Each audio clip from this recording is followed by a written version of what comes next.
Okay. Today's session focuses on omega 3 against depression.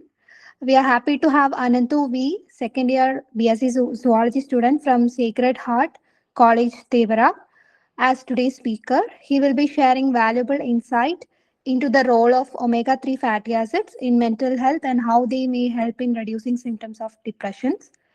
Depression has become a major health concern worldwide, affecting both mental and physical well being.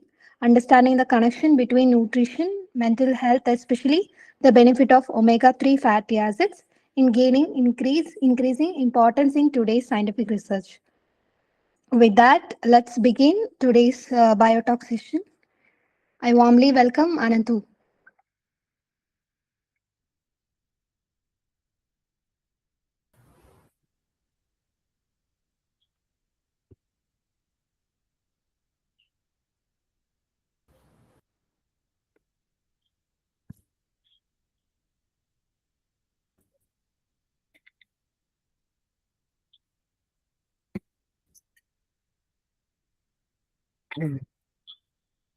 Hi everyone, am I audible? Yes, yeah. Yeah, so good evening everyone. So as she mentioned, myself Anandhu, I'm doing my degree in zoology second year. So the major insight is given by her. The depression, as we know in the society, it's really fascinating that many of the teenagers, in spite of the age, are facing this mental disorder.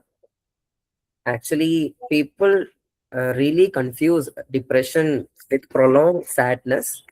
So, if a person is being sad for a while, people often confuse that, yeah, he or she may be depressed. But depression arises with a set sequence of symptoms and which should last for the time period, which may be 2 to 3 weeks or more.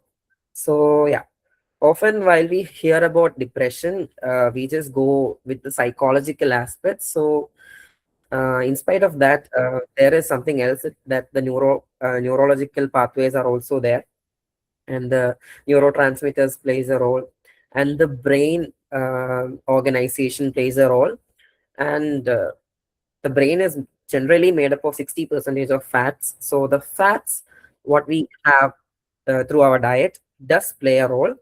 So I will be dealing with the polyunsaturated fatty acids. Inside that, the omega 3 and omega 6 is um, being included. Ma'am, you may ask the question after the session. I will be responsible for the questions you're going to ask. I can give the reason. So once I complete the session, you can ask.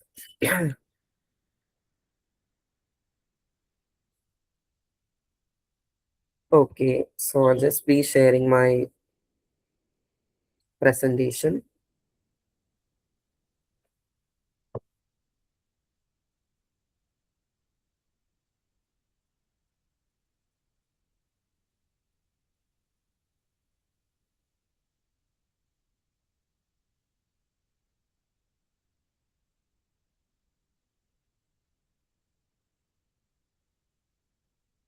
So yeah, is the screen visible?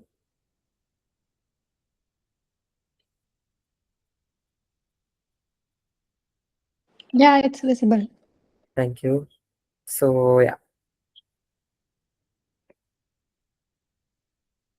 So the topic says that the brain on the food.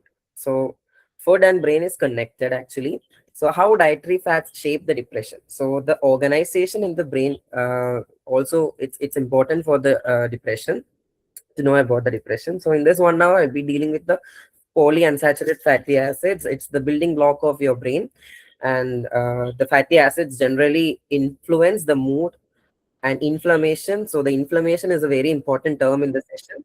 So that will be dealt in detail, and the mental health. So these three factors is need for the brain to function properly. So the influence of mood is due to the presence of many other neurotransmitters like serotonin, dopamine, such and many neuron synapses is important for the influence of mood. Then the inflammation, if the inflammation is being seen as in chronic level, that means the brain is not functioning properly, or it's just like the connections in the brain is very weak, so that the synapses and messages is not being transported or transmitted correctly.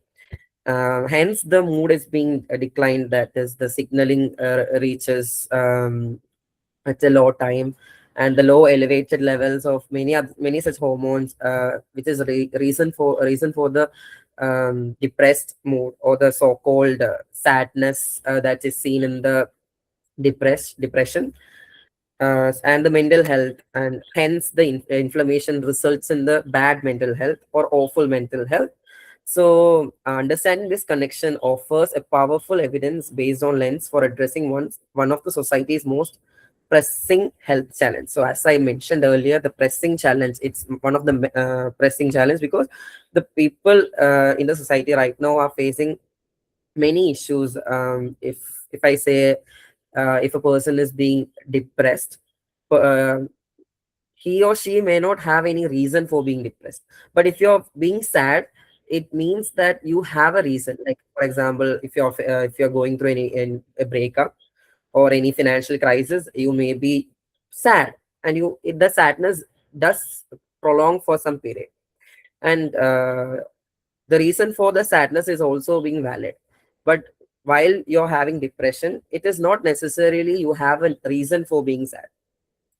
So yeah, that's it. So that's the reason why these factors has been taken in account recently, like the neurotransmitters. The brain study has been done, because it's seen that it's moreover a psychological disorder. It's seen like a neurodegenerative, or maybe neuropathological, or some sort of neuro related disease. So yeah, so the depression is more than a mood. It is characterized as a depression disorders, like MDD is the major depressive disorders. It's a complex, multifactorial conditions affecting over 280 million people. So yeah, this is the reason why I've mentioned that sadness and depression alongside, because being sadness is just a condition or an emotional state, but depression is a disorder. So if you're having MDD is a spectrum of depression actually. It includes chronic depression, clinical depression, and maniac depression. It is also called as bipolar disorders, and many sort of depressions are included in MDD.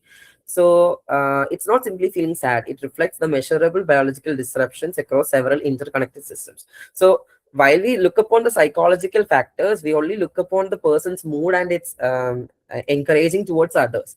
But if we get into the brain study, while we take the MRI scan or the PET scan, we can observe many alterations in the brain, and that hence results in the depressed mood, or many other such disorders I mentioned earlier. So one of the major factor is the neurotransmitters, that is the disturbances in the serotonin, dopamine, and norepinephrine disrupts. So these three hormones are sometimes mood enhancing or maybe mood inhibiting hormones, and that regulates or and reward processing. So if you are getting um, any sort of reward, it is the reason why it processed. So as you can see in many of the depressed cases, like if a person is being depressed, the processing of the reward, once he or she may be feeling good while getting a sort of thing, like if, for example, if I take earlier person was having a really good at its concentration skills, like he or she may be really concentrated on his or her work. But later on, after being getting depressed, the concentration level declined. So the hormones does play a role, like the serotonin. So serotonin, dopamine, norepinephrine's are the hormones which is responsible for the mood regulations. And at the severe cases of depression, it is taken the SSRIs, that is the serotonin reuptakes, are being taken as the drug. If the case doesn't go to the counseling, so if a person is not done counseling, but he is not really improved his mood, so the drugs is related to serotonin reuptakes or norepinephrine's. So the, yeah, neurotransmitters do play a role in the depression. Now the next thing is inflammation. So the brain inflammation or the neuroinflammation do play a significant role in depression, and the chronic low grade inflammation is consequently observed in depressed individuals after brain function. So the brain functions are related to the inflammations form. So if the inflammation level is being increased, the brain function does not go smooth.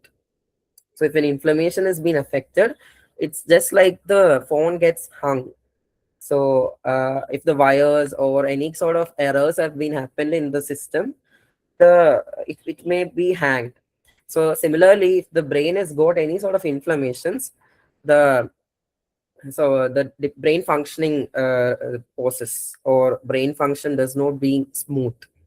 So next is the oxidative stresses. So the excess free radical damage neurons. The neurons have been damaged with the excess stresses which we take, and there is a role of the free radicals in the brain. So what we feel also can affect the inflammation and also the oxidative stresses, and it may affect the neurons, and the neurons may not function properly, and to adapt, and it should be repaired, so hence the smooth functioning can be happened. And last one is the brain plasticity. So the brain plasticity means the, okay, sorry,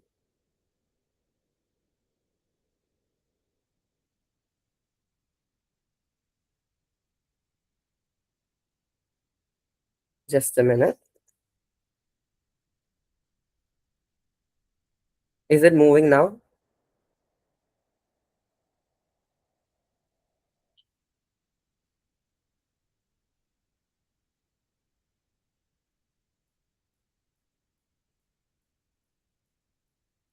Just a second.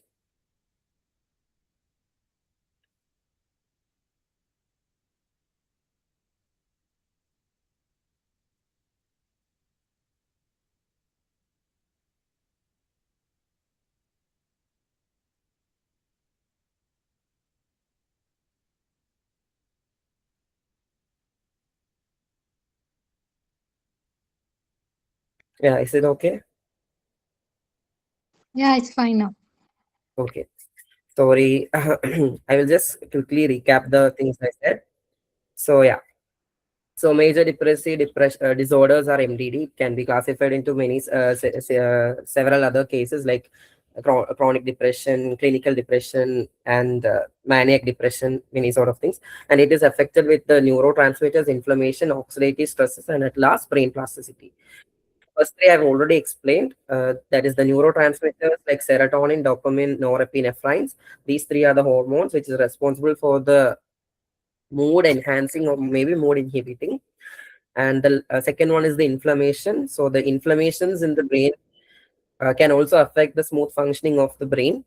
And the third one is oxidative stresses that affects the neurons particularly. So if the neurons is being um, damaged, the smooth functioning also be get affected. And the third one and the last one is the brain plasticity.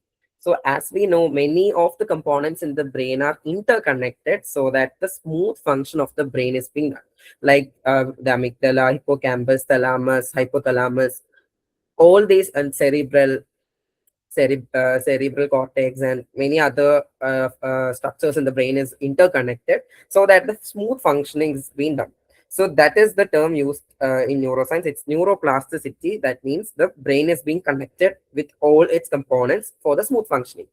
So the reduced neuroplasticity limits the brain's capacity to reorganize, learn, and recover from stresses.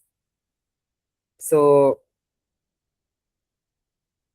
So nutrition influences every one of these pathways. So the fourth pathways that are given, the diets do play a role. So what we have through our food affects the neurotransmitters, the inflammation, the oxidative stresses, and also the brain plasticity.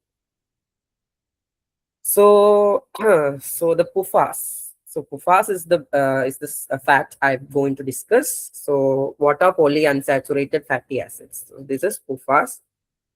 These are essential fatty acids that the body cannot make them. So it is necessarily important to take through our diet.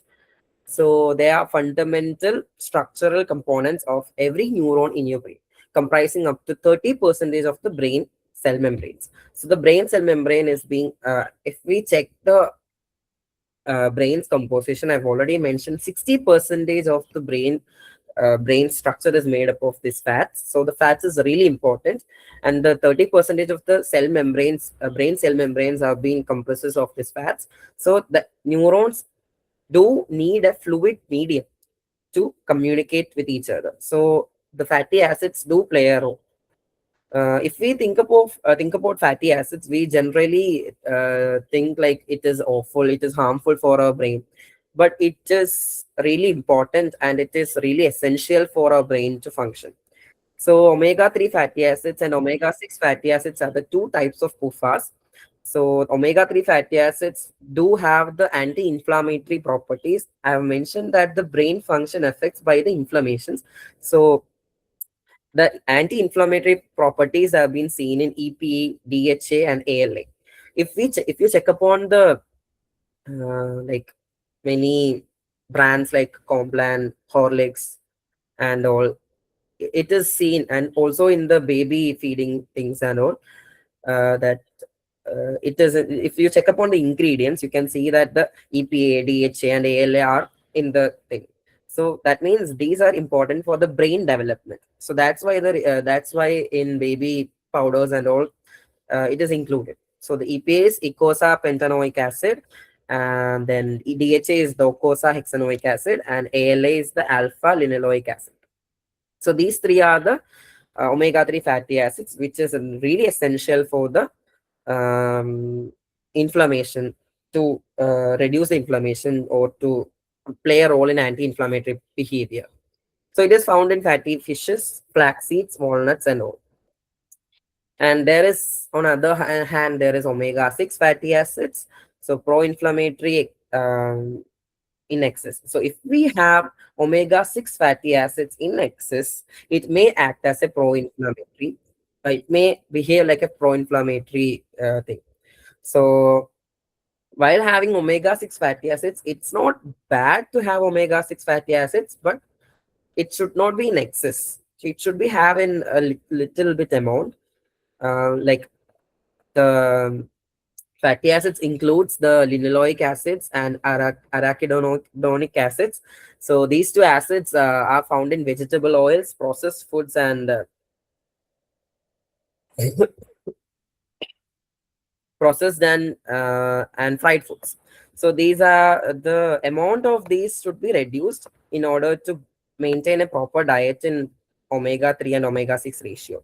So that omega-3 and omega-6 both are not harmful, but the ratio plays a role. So if you are having omega-3 in a quite bit amount, you need to have the omega-6 in a little bit low amount.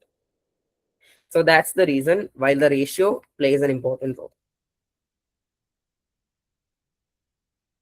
So if the inflammatory properties have been enhanced, the pro-inflammatory property also is needed to maintain that balance. So the omega-3 is to omega-6 ratio is really important, so that the inflammations in the brain can be balanced. Because the inflammations do have a role in immune system. So if there is a need of any sort of inflammations, so it should also be happen. So these are the four pathways that is important for the PUFAs to decrease or increase. So the four properties goes like the membrane fluidity is one of the neurological pathway. Neuroinflammation is the other pathway.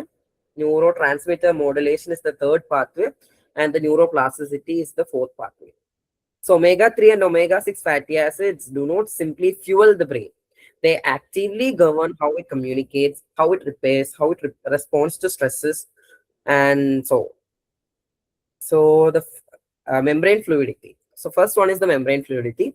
So DHA keeps neuronal membranes flexible for efficient neurotransmitter release and receptor function. As I mentioned, the fat does have a role. So the membrane fluidity is governed by the fats, and DHA is specifically keeps neuronal membranes flexible. So the flexibility of neuron plays a role to transmit the message from one neuron to another neuron. So if a message is feed in your brain, the fluidity is really important so that the message is reached correctly. And neurotransmitter release and receptor functions also to be taken. So the membrane fluidity is important. So the second one is the neuroinflammation. So the inflammation I've already mentioned. The omega-3 reduces the inflammation, while excess omega-6 promotes it. Imbalance drives chronic brain inflammation. So that is the second one. So there it acts as a balancing. Like if the neuroinflammation is to be decreased, we need to have the omega-3 fatty acids. And to balance, in order to balance it, we need to have omega-6 in little amount, not in excess. So if we have omega-6 in excess, the chronic brain inflammation may occur, and that can be reached to many other such depressive thoughts and all. So the third one is the neurotransmitter modulation. So omega-3 supports serotonin synthesis and dopamine signaling. So serotonin is synthesis by the help of one amino acid, that is tryptophan. So in order to synthesize tryptophan, this EPA, DHA plays a really big role so that the serotonin synthesis happens. So serotonin is a hormone which is responsible for the mood. So in order to enhance the mood, serotonin drugs have been taken. So that's the importance of the hormone serotonin. So in order to synthesize serotonin, we need to have this omega-3, which supports the serotonin synthesis, initially by the synthesis of tryptophan amino acids. So the next one is dopamine signaling. So the dopamine has, as we all know, it's the happy hormone, or it is the hormone which gives the thoughts of the addiction. So dopamine synthesis, dopamine is a really important hormone. For that, its signaling, we need the neurotransmitter modulation, and we need this omega. Now the deficiency reduces the mood regulation.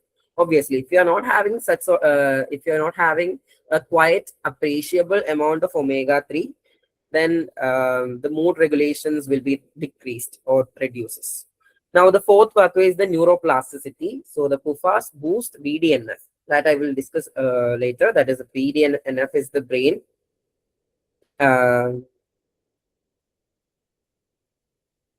BDNF factor I will discuss later. That is the synapse formation, neuronal growth for resilience against depression.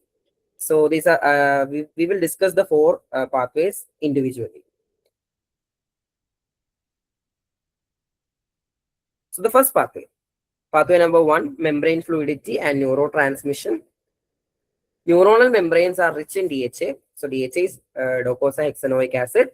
So neuronal membranes are rich in DHA, which keeps them fluid and flexible. This flexibility is not a luxury. As I mentioned, the flexibility is really needed. It's not like a cushion to act in the neurons. So the DHA is really important. It is essential for every signal your brain sends. So the each and every signals that our brain sends, it is really important to transport the messages. So in order to transport from neuron to neuron, the membrane fluidity is important. And also the neurotransmissions need this fluid flexible environment. So the first one is effective neurotransmitter release. So the flexible membrane allows vesicles to fuse and release serotonin, dopamine, and other mood regulating chemical precisely when needed. So when needed in our body, we need some sort of happy hormones. It is really important that the membrane is being flexible so that the neuron can transmit or neuron can form vesicles which can release the chemicals which is essential for the mood regulating. So the second one is the proper receptor functioning. So the receptor embedded in a rigid membrane cannot respond effectively to incoming signals. So if a signal comes, if the membrane is rigid, if it's not flexible, so certain signals are not reached to the brain cells, so that the blunting the brain response to its own neurotransmitter. So if a neurotransmitter is giving signal and the brain is not giving a response, so that is when happens when the membrane fluidity is not maintained. Now, the third one is the signal transmission across synapses. So, the low PUFA level impair the speed and accuracy of the communication between neuron, and a process directly linked to the cognitive slowing in depression. So, the PUFA level is decreased, impair the speed and accuracy of communication. So, communication speed, as we know, the signals in the brain is occurring in milliseconds or in no seconds. So, if it is being slowed down, so that's the thing which happens in the depressive symptom arising patients, like the signals are not reached in the correct time. Even if it is reacted proper, even if it is reached in the brain, the response is not being done in the same manner. So the second and third pathway is the inflammation and neurotransmitter modulation. So the neuroinflammation regulation is the second pathway, where the omega-3 PUFAs produce anti-inflammatory compounds like resolvins, protectins, and medicines. And these three are the factors in the omega-3 which is responsible for the anti-inflammatory properties. So if an inflammation is occurred in the brain, the anti-inflammatory properties or the compounds like resolvins, protectins are the hormones which is seen in omega-3 fatty acids, which are responsible for the anti-inflammations. So that releases and calms the brain inflammation. So if inflammation is being done, if we have omega-3, in omega-3 there are resolvins and protectins that will act upon the inflamed region and calms the inflammation. Now omega-6 PUFAs when excessive, so here it's mentioned clearly, like if in excess we are taking, it generate as a pro-inflammatory cytokine. So if it is had in a little amount, it is okay. It won't act like a pro-inflammatory cytokine. But if you're having it in an excess, it may act. So a high omega-6 is to omega-3 ratio is really important.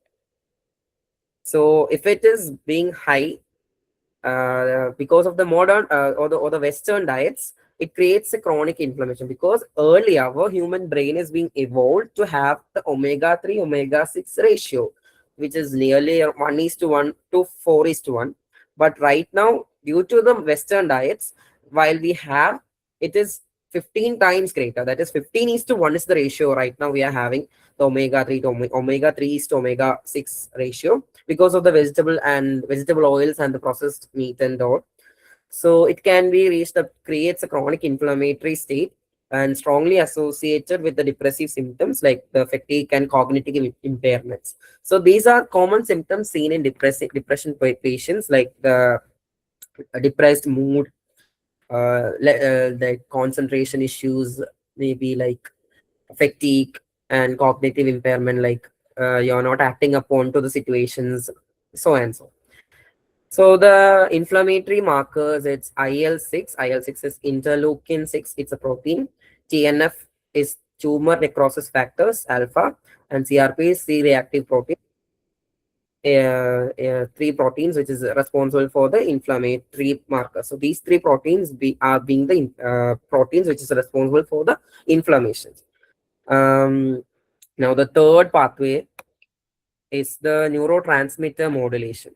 So the omega-3 fatty acids directly influence the serotonin synthesis. As I mentioned, tryptophan is an important amino acid which is responsible for the serotonin. It's a precursor of serotonin, so it's really important to synthesize serotonin. EPA enhances the availability of tryptophan. So in order to have EPA rates, we need to have omega-3. Now, the dopamine signaling, DHA, that is docosahexaenoic acid, supports dopamine receptor sensitivity and the reward pathway. So, dopamine is being the happy hormone. It is really important to support dopamine receptors.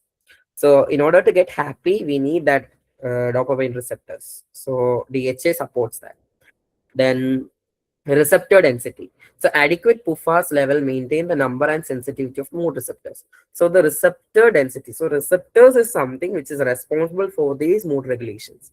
So in order to keep that, we need to maintain an adequate amount of PUFA level so that the receptors have been in a dense, in an area where it is dense, so that the mood receptors are quickly available, so that if you're getting any signal, the brain quickly reacts and the mood receptors have been acted upon. So the efficiency reduces the neurotransmitter efficiency and directly contributing to low mood and anhedonia. So it is a condition where the deficiency of these neurotransmitters have been occurred, and the person may have low mood and disturbances. Like if we see, it's in the case of a chronic depression where the person behaves like a really low mood, and he's not doing up the task which is given to him, and he's really in a condition where it's too irritating. Yeah.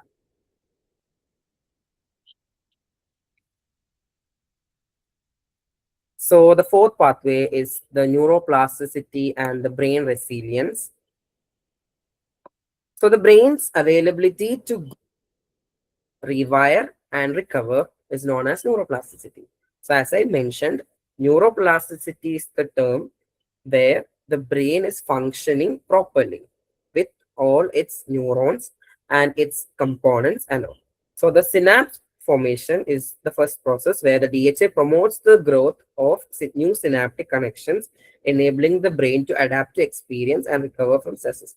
So neuron formation and neurodegeneration is important in our brain. We need to take away the old neurons by degenerating them, and we need to have, or we need to synthesize new neurons for the future processing or to transmit the signals. So DHA promotes the growth of new synaptic neurons, synaptic connections, so that the unwanted neurons have been degenerated and the functioning neurons need to be sustained. The next is the BDNF. As I said, I will discuss this here. So the brain-derived neurotropic factors are sort of factors, or it is the key proteins which is responsible for the neuronal survival. So I have mentioned there is a case of degeneration and to form or to the growth of the new hormones, new neurons. So in order to survive the neuron, there is certain factors which is proteins, which is BDNF. So the brain-derived neurotropic factors is important for the neuron survival. Now, omega-3 3 fatty acids boost BDNF levels. So the BDNF factor, these are proteins which is increased while having omega-3, which are consistently reduced in depression. So the BDNF factors is also marked in the depressive patients while we take the brain imaging or maybe MRIs. We see the factors. So it is reduced in depressing patients. Now, neuronal growth. So the PUFA supports hippocampal neurogenesis. So the brain in the hippocampus plays a role.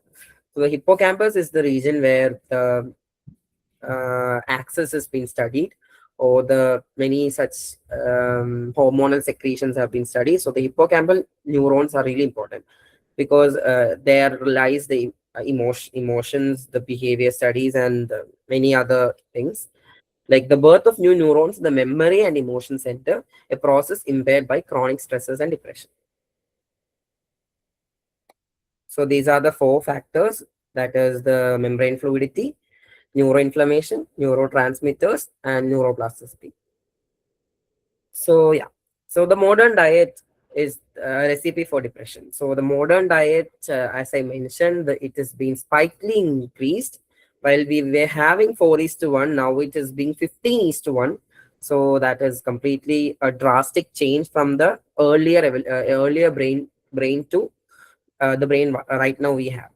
So over past centuries, the Western diet has undergone a dramatic shift, one that has been profoundly altered our uh,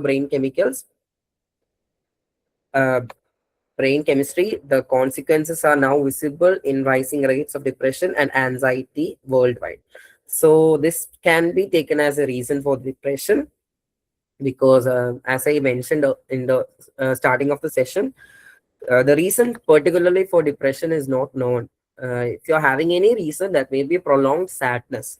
So being depressed is the cause is actually not the reason for depression is actually not known, or it's not necessarily be a particular reason that you're being depressed. So this can be a reason. The imbalance in omega-3 and omega-6 ratio, the high omega-6 intake, like processed seed oils, fried foods, and packaged snacks have driven omega-6 consumption to 15 to 20 percentage higher than omega-3 in many Western populations. And low omega-3 intake, declining fish consumption, and a reduced intake of seeds and nuts has left many people severely deficient in EPA and DHA.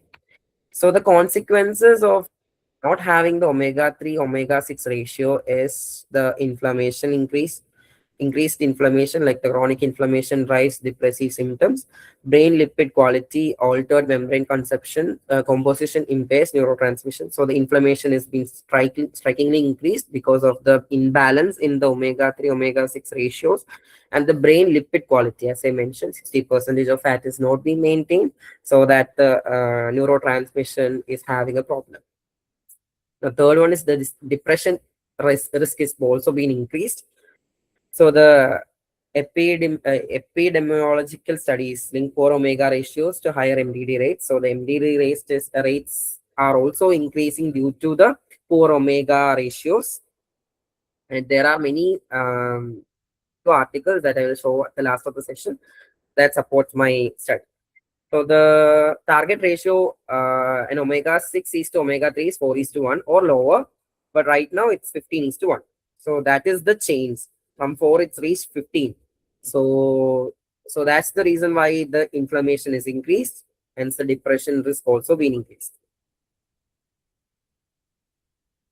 Now, the food as medicine, dietary sources, and clinical evidences. Like the best omega-3 sources are fatty fishes like sardines, mackerel, salmon, herring, and flax seeds and chia seeds. It contains ALA, walnuts, algal oil supplements like vegan DHA.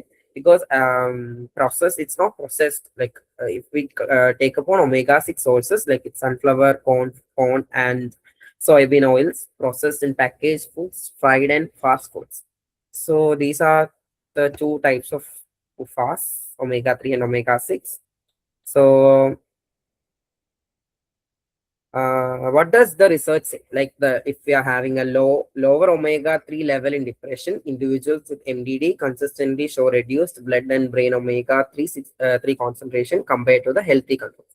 So in patients like having MDD, it is seen that the blood-brain barrier and omega-3 concentrations is being reduced and compared to healthy controls. So if we take a healthy individuals, the ratio of the omega-3 omega-6 is almost appreciable, but the depressed patients is having a decline in the omega-3 concentration and moderate improvement with supplementations. Like meta-analysis show EPA and DHA supplementations produce moderate but significant improvement. So the declined level of the omega-3 is being increased with the supplementation of EPA and DHA in depressive symptoms, particularly when EPA is dominant. So if EPA is dominant, the supplementation works at a particular level. So now the ratio matters most. So the omega-6, omega-3 ratio is stronger predictor of depression risk than absolute intake of either fatty acid alone. So it is important to maintain the ratio. If you're having omega-3 in a large amount, it may risk. But if you're having it in a having both in a particular ratio, it can act as a good source. Now, the conclusion says that a nutritional strategy for the mental health, like depression, is not solely a psychological problem, it is a biological and nutritional one. PUFAs, especially the omega-3 fatty acids, sit at the intersection of neurotransmission, inflammation, and brain plasticity, the three pillars of the mood regulations. So, understanding the mechanism, PUFAs govern membrane fluidity, as I've discussed, inflammation, neurotransmitter function, and neuroplasticity, all disrupted in depression. So, this PUFAs governs these, and the reduced processed omega-6 oils, increase fatty acids, flax seeds, and walnuts. And the ratio is important. And complete complement treatment like the supplements. So at last, I need to end this thing with nutrition is not replacement for therapy or medications, but it's the foundational pillar of the mental health that is no treatment plan should ignore. So yeah.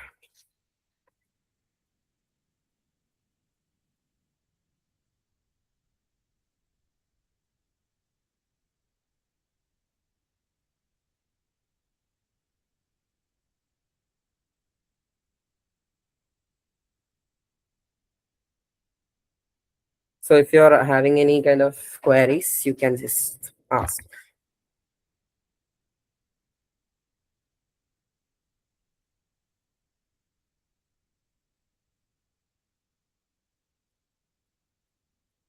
Does anyone have any questions?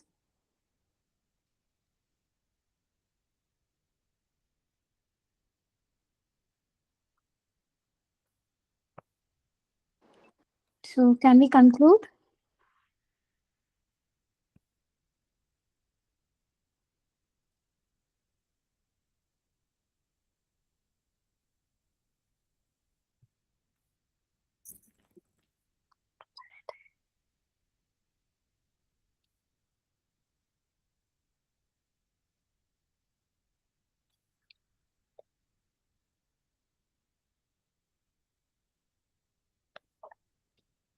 Okay, so as we conclude today's Biotalk session, we sincerely thank Anitu for delivering an insightful talk on omega 3 against depression.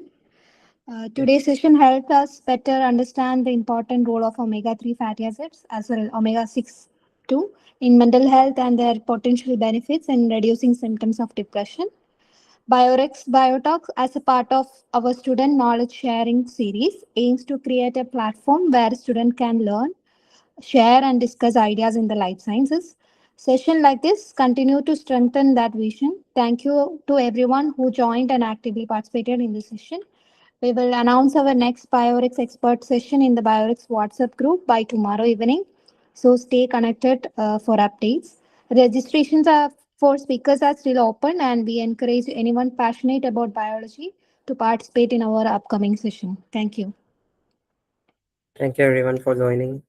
Thank you, Biorex, for giving me such an opportunity.